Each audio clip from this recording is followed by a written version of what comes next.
Good afternoon, ladies and gentlemen, again. My name is Narahiko Inoue, professor at the Faculty of Languages and Cultures, Kyushu University.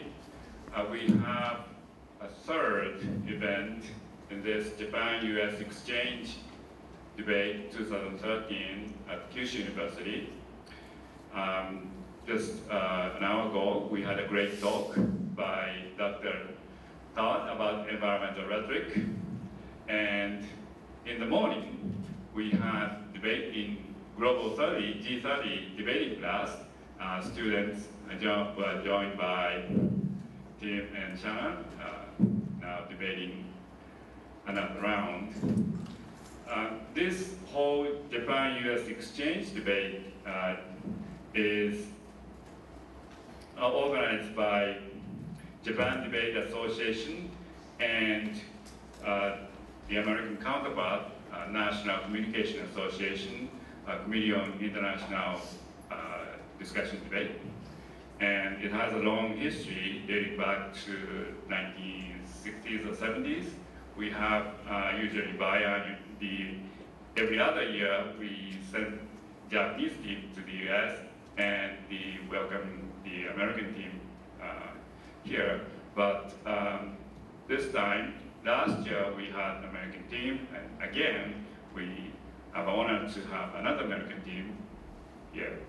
And as you can see, if you have this newsletter of the Japan Debate Association, turn to the second page, and then you can see the schedule of the tour. So starting with the Tokyo's orientation, June 4th, after they arrived, Narita, June 3rd, they had a series of debate in Aichi, Tokyo, Nagano, Tochigi, Kanagawa, Hokkaido, and so on. And then yesterday they had debate in Hiroshima, and then now in Fukuoka. Tomorrow they'll visit the Shuyukan High School here, and then fly to Ehime and have another debate, and then join the Communication Association Japan conference, academic conference Sunday, and they'll leave Japan next day, Monday. So it's a really hectic schedule. So given that, we are very grateful and honored to have the American team. And we also have ESS team who's been practicing debate and that show their practices and motivation, commitment against the American team. The motion we have today is this House believes that every country, not limited to some country, but every country should have the right to possess nuclear weapons. It's a very controversial topic, I believe, and see how they argue about it. As you may know, that this kind of debate is not necessarily representing their debaters' personal beliefs, but they are just taking the side, role-playing. And we have decided that our team will stand on the government side, which supports the motion. And the American team is on the opposition side, which tries to deny the motion. The format for today is called, around here in Asia, North American Parliamentary Debate Format. But strangely enough, in North America, in the United States, they have a slightly different format. So it's a North American localized version in Asia. Well, we don't want to really get into that history and how it happened, but the format goes like this. The first, the government side has 7-minute constructive or opening speech. And then the opposition will give you 7-minute speech, opening speech. And then the government side, again, will give another 7-minute speech. And the opposition, 7-minute speech. And those are sometimes called constructive speeches. So the major arguments will be there. And then to wrap up the debate from the opposition side, the reply speech, 4 minutes. And then finally, the government reply speech or wrap-up speech in 4 minutes.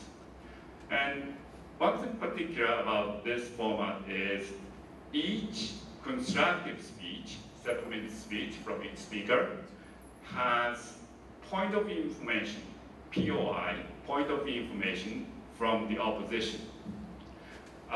First 1 minute and last 1 minute of the 7 minutes are protected, meaning that the opposition cannot raise hand and ask questions or make a on-the-spot reply. But during middle 5 minutes, the opposition, the other side can raise hand or stand up and try to ask question or try to give a quick response on the spot. It's the speaker's right to accept that question or reply or decline, no thank you. So it's an interesting interaction tactics going on. So you will enjoy that on-the-spot interaction. Without further ado, I would like to go on to debate, but today we are not giving the formal decision. If it's in the tournament, the judges or adjudicators will give the decision, but since today is a public demonstration debate, you are all, in a sense, judges, adjudicators. Try listening to the debate and maybe you want to take notes. And then at the end of the debate, just informally, I will ask you which side you think more persuasive. Okay, given that, first I would like to welcome a few introductory words about yourself before the debate was said. From the side? The government or the opposition? Hello, thank you for having us here today. My name is Timothy Barr. I come from Philadelphia in the United States. 私は日本が好きです。We've really enjoyed our tour all around Japan, and we're glad to have a few days to spend in Kyushu and Fukuoka. So I hope you will enjoy the debate, and if you have any questions afterwards, please feel free to ask both Shanna and myself. Thank you very much.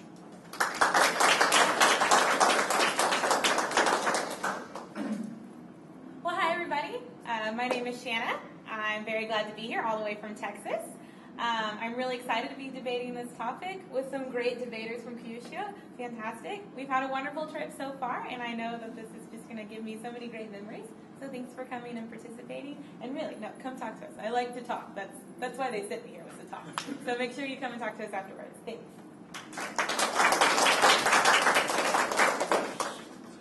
Hello everyone. My name is Hayato Ito. I am junior of Kyushu University. My major is economic. I was the chief of parliamentary debate in last year. So my hope is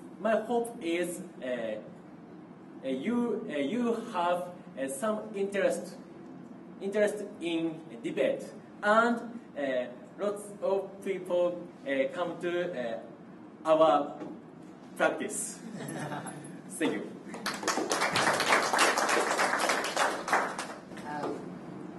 Good evening, ladies and gentlemen. My name is Kenji Tomita, second year student of Law Faculty, and I am the chief of the ESS this year. Today, I am a member of the government, the second government speaker. And as he said that, if you are interested in parliamentary debate, please join us. Thank you. Okay, now we'd like to open the debate by hearing the government speech, Prime Minister speech. Hello everyone. In in this war. As you know, I am very nervous, but this nervous is not so bad because today's debate is a very important event for me. Yeah. So as you know,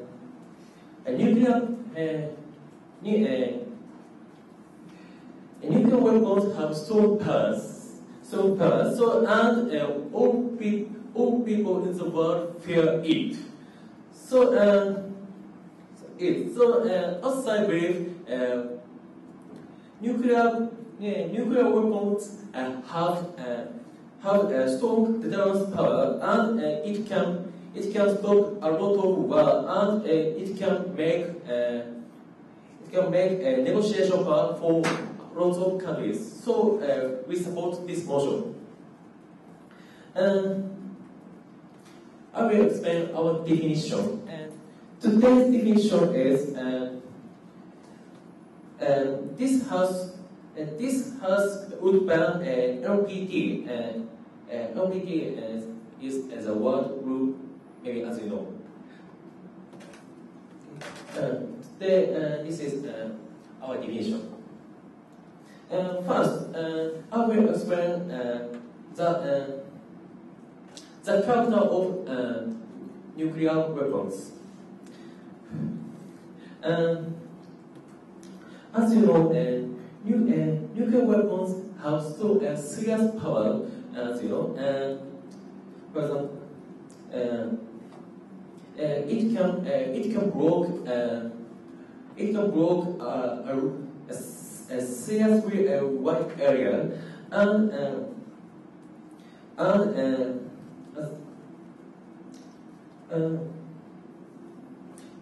by this fairness, nuclear weapons can give the countries power of negotiations. Yes, please. If the nuclear weapons are important for negotiating power, do you also think nations have the right to have equal levels of nuclear capacity or megatonnage? Should they also have the same size nuclear arsenals? Okay. I will explain it later.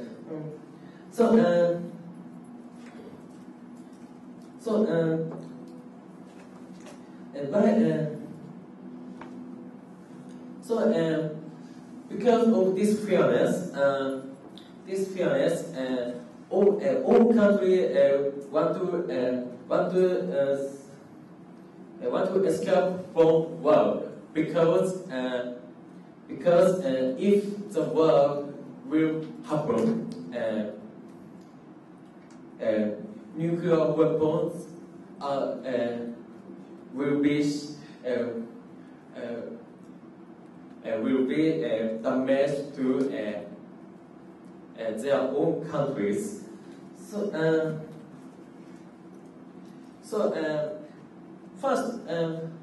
Firstly, I really want to say is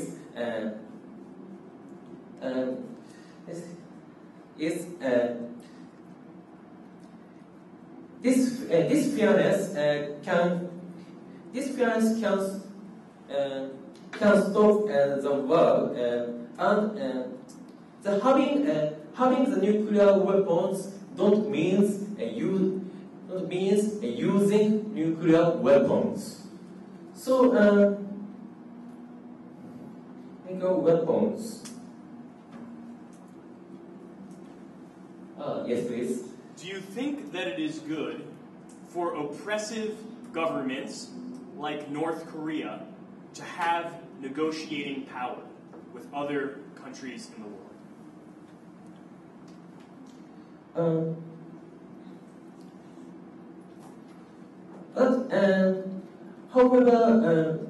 However, North Korea have negotiating powers.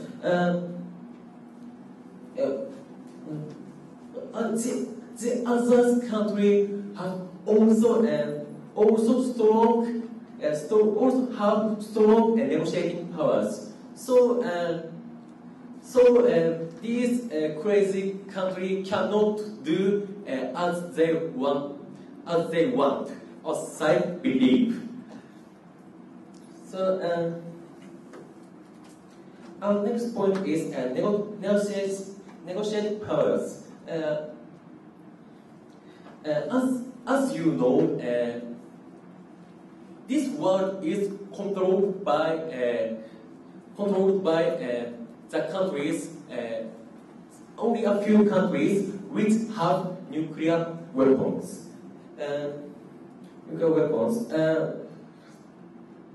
Because the other countries who don't have nuclear weapons fear about nuclear weapons. So it is weapons. So as you know, for example, Japan cannot oppose Americans, and Japan and South Korea and lots of countries cannot strongly oppose North Korea because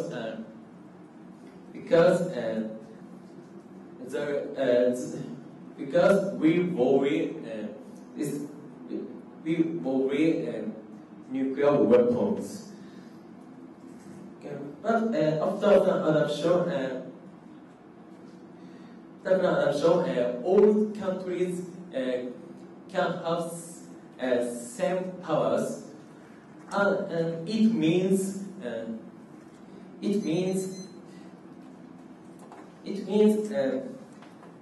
that only a few countries cannot control the world, because all countries can easily oppose some regimes. So we support it. Thank you for listening.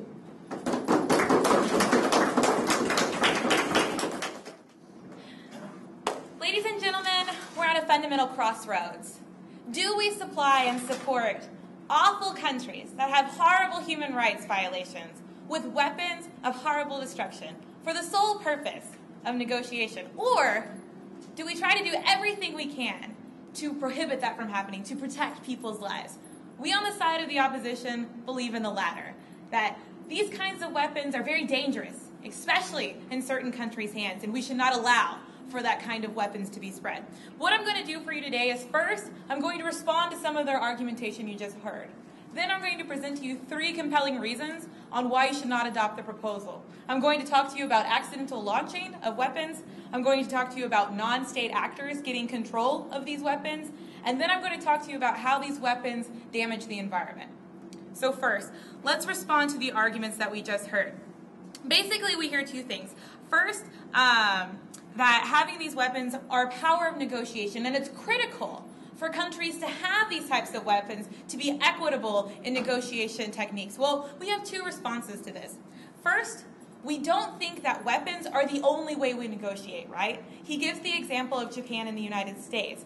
We think that Japan has a really high economic hold over the United States, that there's other forms of diplomacy that are utilized more effectively in getting policy positions taken care of. We see this quite frequently between the United States and China. When China threatens us with taking away some of our economic goods or some of the trade we have with us, we're more willing to listen to their side of the argument. We don't necessarily have to threaten people and lives with weaponry. But furthermore, we think that using nuclear weapons as a form of negotiation is a really, really terrible thing, right? We don't think this is the kind of diplomacy we should advocate for. But furthermore, when we talk about countries like North Korea, when we talk about countries like Somalia and South Sudan, we don't want them to have that ability to inflict destruction, nor do we think it's okay for other countries to have that diplomatic power either. So let's move on to our side of our argumentation. So first, let's talk about accidental launches. What happens when many countries get more access to nuclear weapons? We think this is a problem right now. So only adding more of these weapons into the situation heightens this risk. So let me give you 2 examples.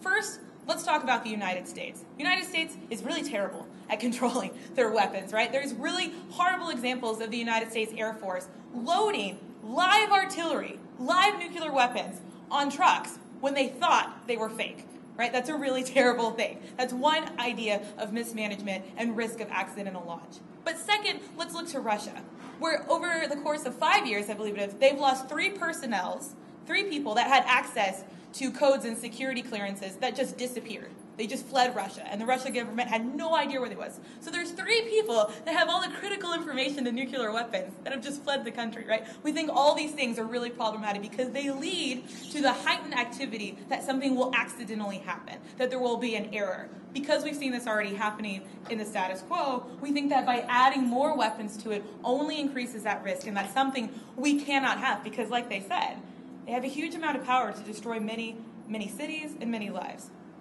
The second thing we want to talk about is non-state actors, or enemies, or terrorists. But I guess before I finish that thought, let's go ahead and take your question.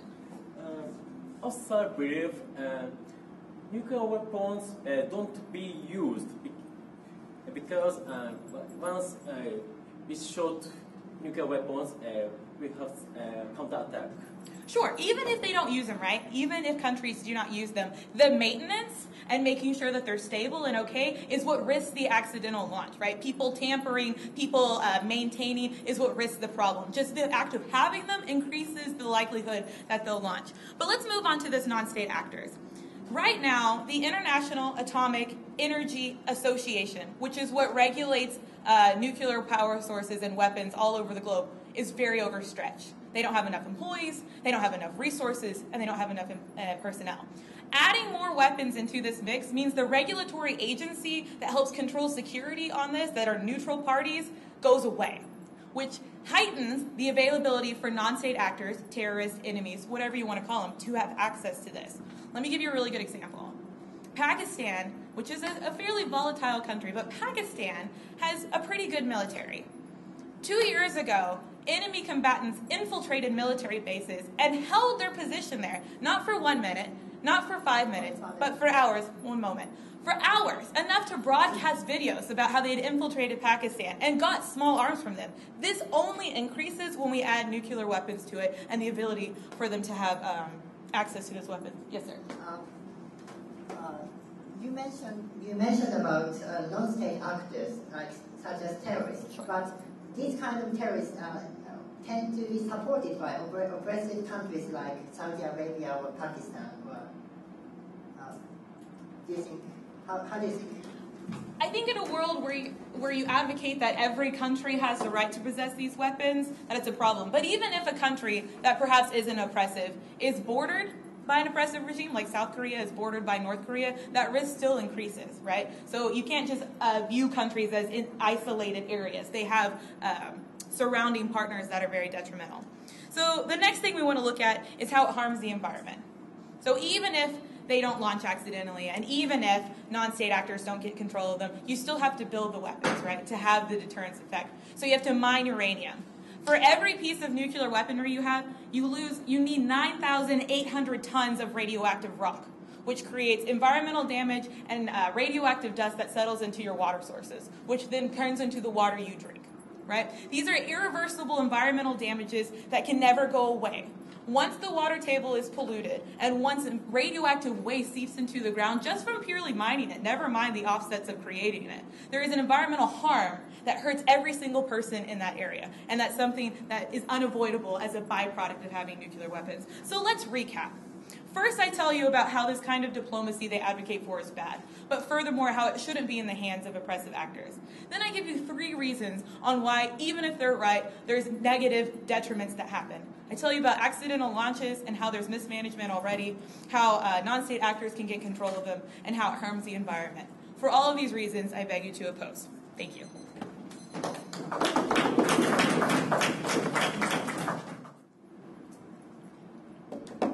Thank you, Mr. Speaker, and hello, ladies and gentlemen in this house. We believe that nuclear weapons is necessary to to be equal international, to create equal international society, peaceful international society, and in the status quo, the nuclear umbrella, the concept of a nuclear umbrella doesn't stand anymore. So for these reasons, we support.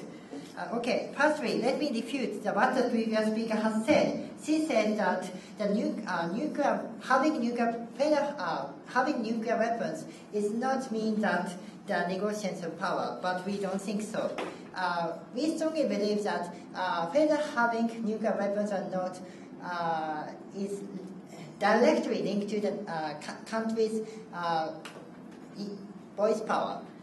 For example, Japan tends to be follow U.S.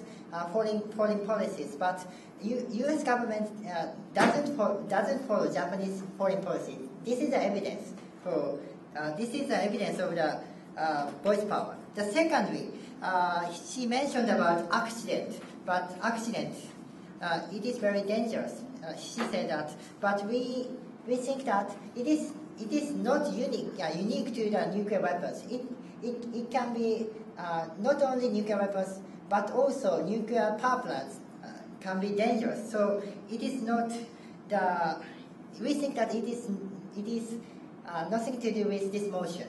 The third thing, she also mentioned about the environment, but as I said in the second rebuttal, it is not unique to this motion.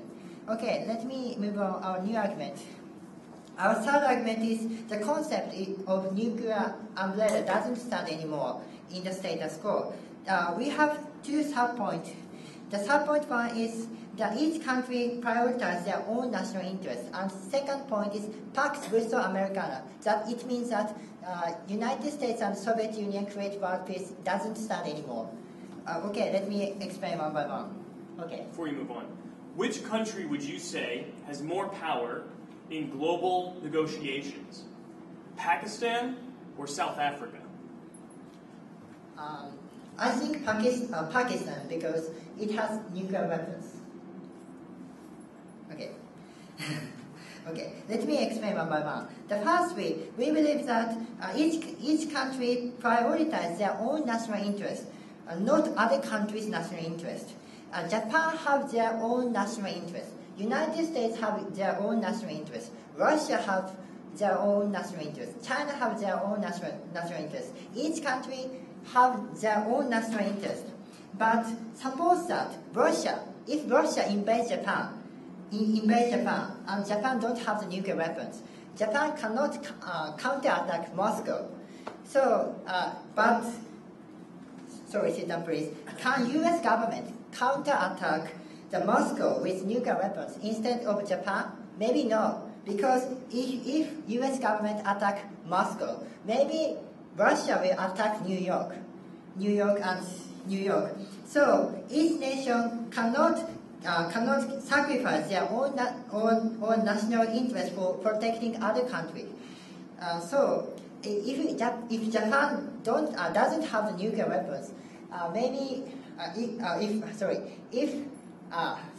okay. Can conflicts be resolved without nuclear weapons? Can wars be settled without nuclear weapons? Sorry, I don't understand. Sorry. Each country we believe that each country prioritizes their own national interests, not protecting other countries. So to protect your own country, you should have the nuclear weapons by yourself, we believe. The secondly, now under the status quo, the Pax Verso Americana doesn't stand anymore. As you know, five great powers, United States, Russia, China, UK, and France, have the nuclear weapons. Especially, United States and Russia dominates almost all the nuclear weapons. But this precondition is Pax Verso Americana.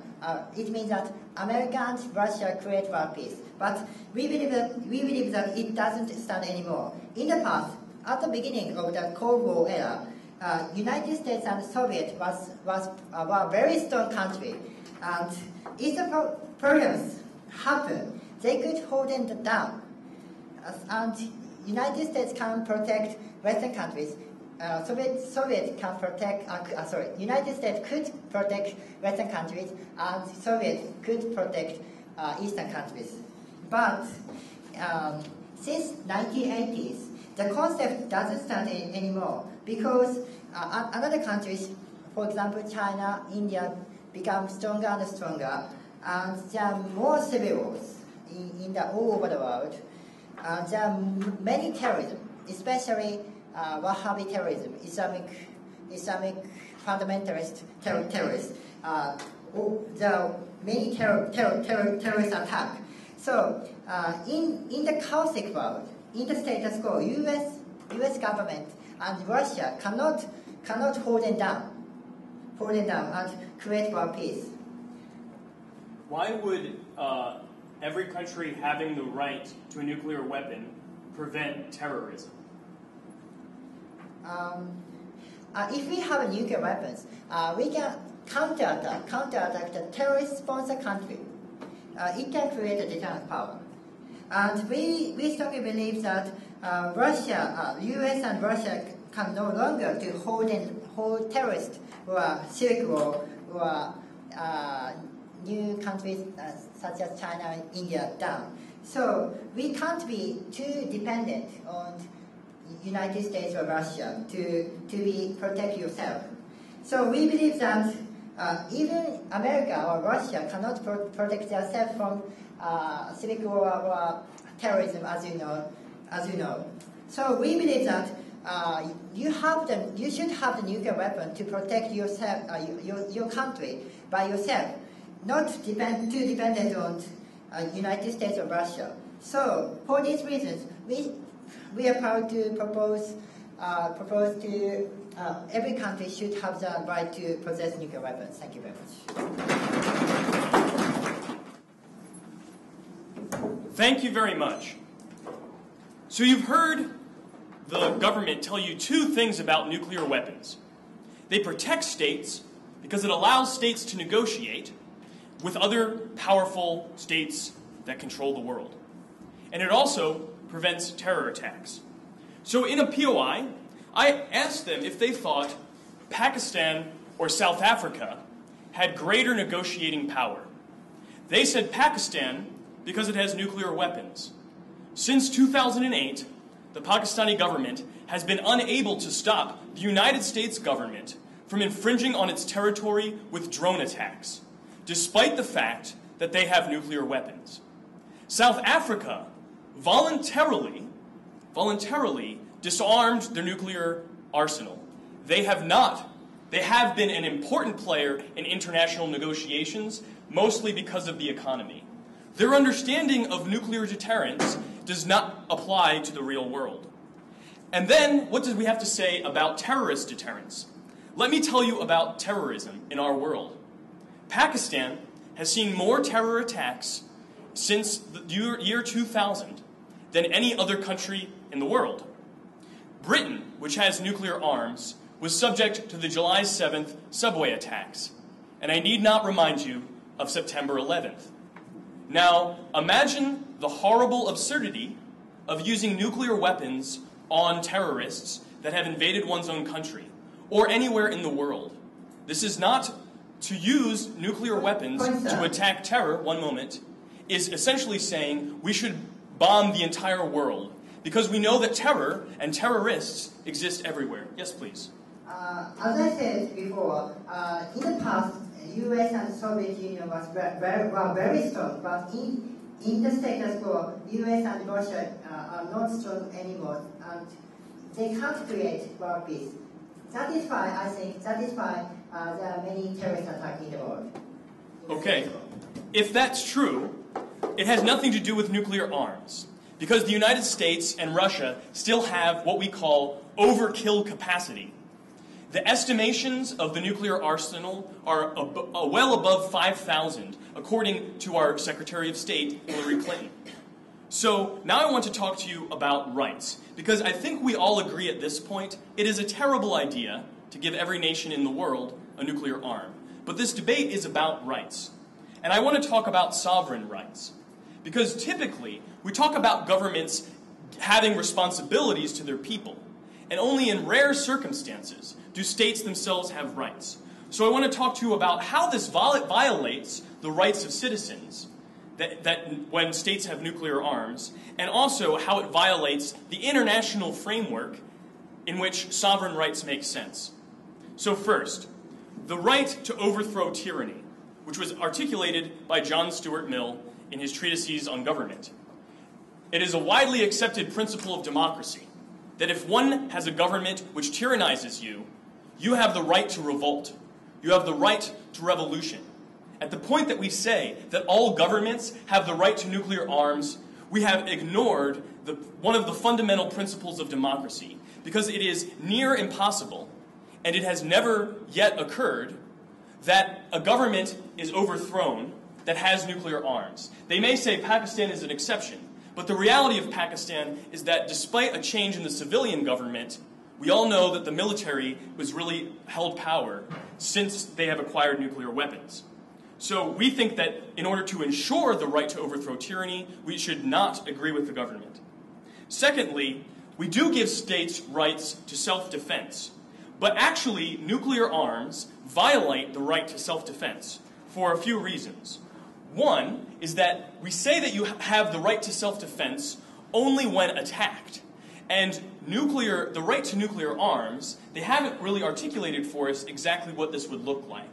But if we say they have a right to first strike nuclear policy, then this violates the self-defense principle. And secondly, even if they say it's only to protect oneself, we think that this nuclear capacity is not defensive for two reasons. Because the threat of nuclear arms requires indiscriminate radiation. So if I said to you, I'm just defending myself against an aggressor, but I know that this weapon that I would use against that aggressor would kill many innocent people, this would not meet the burden of self-defense. Because self-defense weapons should only be able to defend you from the aggressor and not have indiscriminate radiation. And secondly, is that nuclear weapons require an always-ready capacity. And so, unlike a weapon of self-defense that is only mobilized when there is a threat, nuclear weapons, whether they be in air, whether they be submarines, or whether they be intercontinental ballistic missiles, must have always-ready capability to have any kind of deterrence effect. Thirdly, we believe in the right to negotiation for states as well, but this is in order to prevent war. As Shanna has already told you, nuclear weapons are used in negotiations to coerce other states. And we have seen this recently in North Korea's attempt to get advantages from South Korea in order to support their military. They got near the brink of war. We think that brinkmanship is a bad form of negotiation.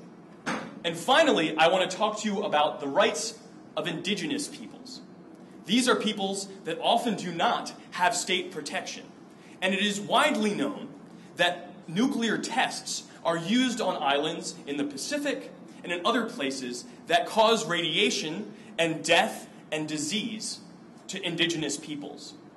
So the rights that in an international framework should also always account for those people who do not have state protection. So we have told you today why you should vote for us. If we are considering sovereign rights to actually be something that protects the good of the world, these rights must also accord with the rights that we have as citizens of nations, with the rights that rightfully indigenous peoples also should have. And of course, they should not bring us closer to war. Because if, as they say, they also desire a world with peace, we do not believe this comes from weapons of mass destruction. Thank you very much. Ladies and gentlemen, there's 3 reasons to prefer the opposition. The reason of diplomacy, the reason of the environment, and the reason of rights. So first, let's talk about diplomacy. We hear several things today, but first let's talk about negotiations. You already heard from me how negotiating with coercion by using violence as a means to get means for your country is a really bad form of negotiations. It usually leads to higher tensions. You heard more analysis that says there's other ways of diplomacy, such as economic reasoning and political kind of soft power. We think those are far more preferred. You got a really great example from Tim when he tells you about Pakistan and South Africa and the kind of soft power and political reasoning that comes with the absence of coercion from nuclear weapons. We think this is really important. The second thing we tell you is that nuclear deterrence doesn't work anymore, right? That their idea that mutually assured destruction is an old technique, a Cold War theory that no longer applies, that the world now is a little bit more evolved, that we don't have to rely on violence for ways for nations to work with each other. We think this is really important, that advocacy on behalf of the country should not center around death, but around prosperity. The second thing we talk to you about is the environment. The response from this is that, well, this is non-unique. It already happens in the status quo.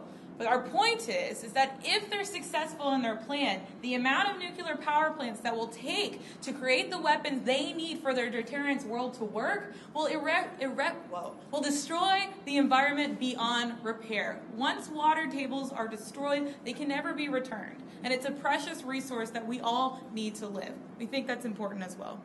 The third thing we talk to you about is rights, and we have two different rights here. We talk to you about states' rights, and we talk to you about human rights. So first, I'm going to reiterate what Tim just told you. Having this kind of deterrence violates the right to self-government. It eliminates people's voice to have the kind of government that works best for them. Using nuclear weapons to deter people from acting against the government is a form of tyranny that should not be advocated for. But furthermore, we tell you how this is not a defensive kind of philosophy, but an offensive one. That the risk of nuclear war is so threatening is how they get access to their policy-making position, right? We think this is also very terrible and is unequitable in the world of global politics. The next thing we want to talk to you about is human rights.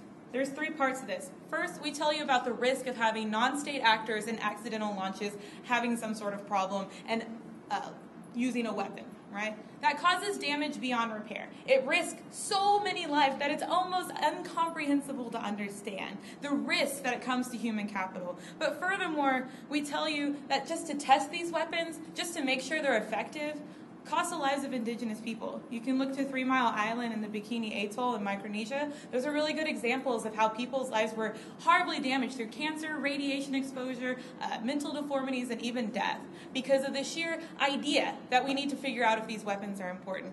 And then last, we tell you that if any of these weapons are ever used, if they're ever used for this type of deterrence, or if an accident happens, the amount of lives that are lost is not worth the violent diplomacy they're advocating for.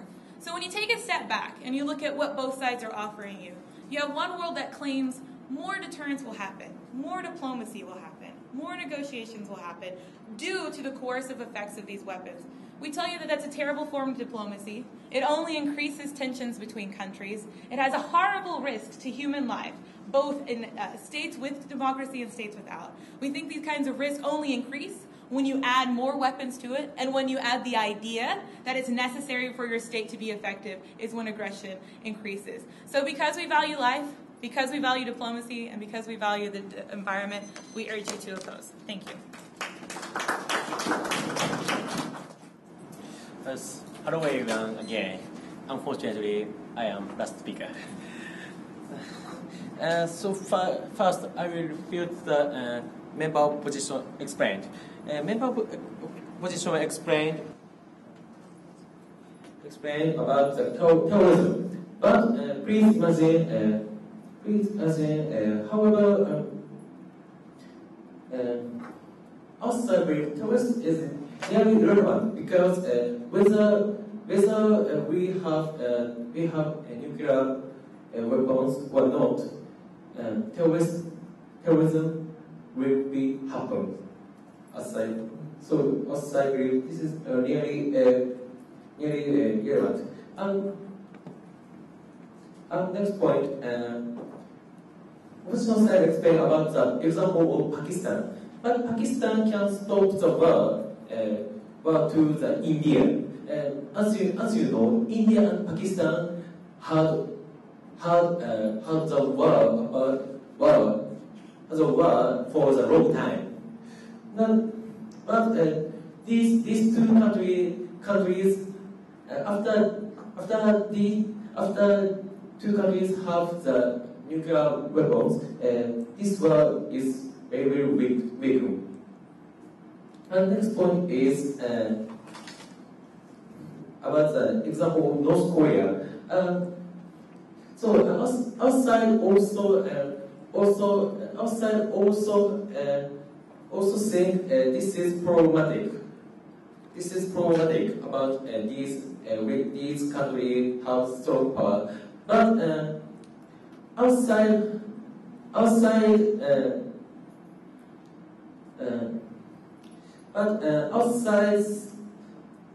belief, this is more. It is more problematic. South Korea and Japan, which don't have nuclear weapons, cannot say strongly, and they have strongly to North Korea. This is more problematic. And next, I will summarize this debate. Today's thought point is after adoption, the world is more safe or not. Outside belief, the world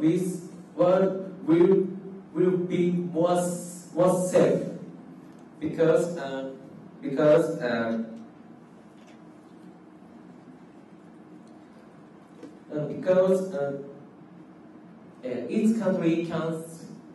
each country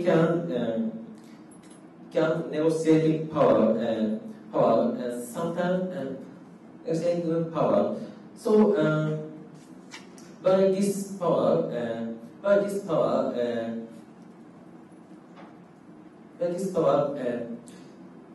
some countries which do as they want cannot do as they want.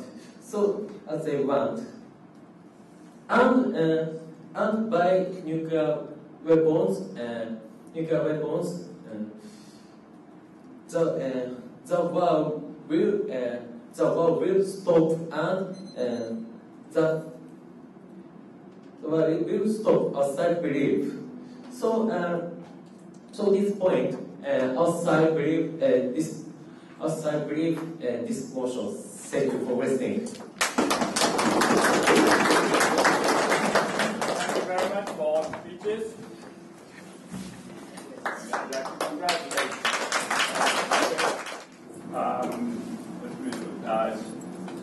Do you want to review the debate a little bit, or you want to hear maybe the round of applause or government idea or opposition idea? Yeah. Who thought this house, you all of you are members of the house, and do you think we should give every country the right to possess nuclear weapons? About this motion should be turned down. Opposition? Okay. So it probably takes more time to think about this issue, but I think it's a good opportunity for us to think about the important issue and just avoiding thinking about the nuclear weapon. There are positive sides of the weapons, and we should consider that. I have a few thoughts, if it's appropriate. I want to commend you for taking on a very difficult topic, and I think given some current events and also Japanese history, what I feel is a very difficult position. Yesterday we went to the Peace Museum in Hiroshima, and it's very difficult to see the impacts of the beginning of the nuclear age. And so one of the things that I liked that you did is you did not shy away from this. You did not say, oh, maybe, or, oh, how might this happen? But you said, yes, every country should have the right. I have a couple of thoughts for strategy as you move forward, and a couple of comments for Tim and Shanna, but I coach them every day, all day, so I'll save them from some of this. We can talk about it at the hotel. But one of the things that I recommend is writing down your first speech, and so word for word. Because I think that you made some interesting arguments in your speech that I think if they had been made in the first speech, then it would have expanded the territory. So whenever I get nervous when I make a speech, and I always do, and like you said, you're nervous, but that is good, right? Because we channel that energy as public speakers into enthusiasm and excitement. But sometimes when I get nervous, I forget what I'm going to say. And I have this thing where I'll practice and practice and practice, and then I'll blank out, right? And so then I'm looking at an audience that's expectantly waiting for me to say something, and I actually have no idea what I'm going to say. So I always have notes with me, but especially for something like this, I really do script it. And I will type it out or I will write it out. And so then I'm just reading. I'm reading, I'm practicing, I know the words that I want to emphasize. And so I think that would be a good strategy for the first speaker in both sides, I think. The second thing that I wanted to think about was the idea of terrorism. Because I think that you lost a bit of an opportunity when they started talking about North Korea. If we have states like North Korea that do not adhere to international frameworks, and we decide we should not have the right to nuclear weapons, they're not going to abide by anything, maybe, and there is evidence that says this, it's obviously all debatable, just speaking here as a possibility, then maybe the world of terrorism means that we can't risk these types of things. And so I would think in terms of this debate, I think some of the issues could be more clearly articulated as the idea of risk. So what is the risk? We have accidental launch on one side, we have risk of terrorism and other things on the other side. And the other thing is the idea of what happens when a nuclear weapon is launched. So first we have risk. How likely is it that it will happen? If it's not that likely and your argument is deterrence, then okay, that you should make that clear. We do not believe that nuclear war is a good thing, as you do, but the risk of this, we can only prevent it, ironically, by nuclear weapons. I would not necessarily use the Cold War as an example, because a lot of evidence says that we're in a different situation now, but I think you can use new arguments about sort of the current situation. But the second thing is that so if once we've gotten through risk, then how do we evaluate life? And how do we evaluate a world where we do not value life enough, and we target indigenous populations to test and things like that? So I think that there are some strategies here that would work well.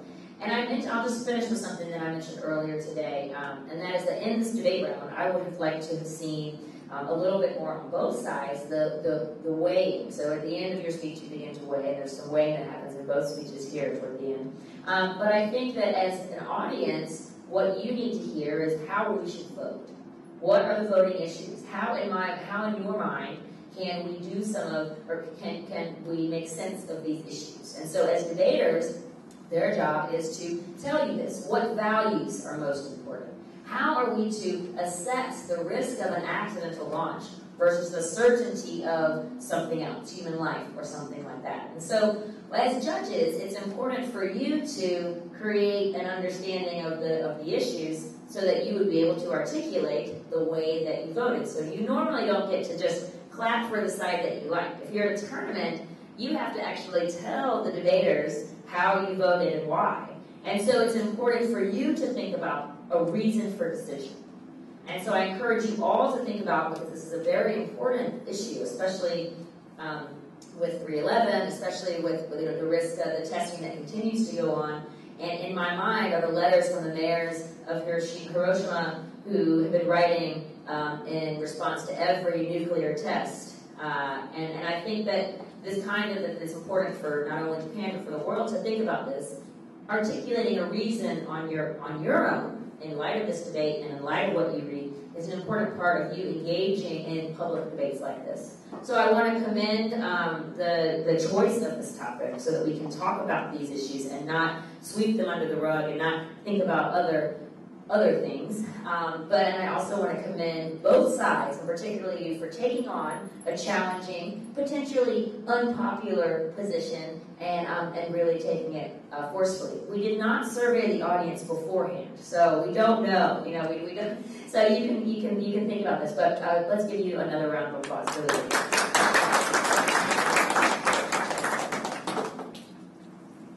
Thank you very much. So thank you very much for all the speeches again.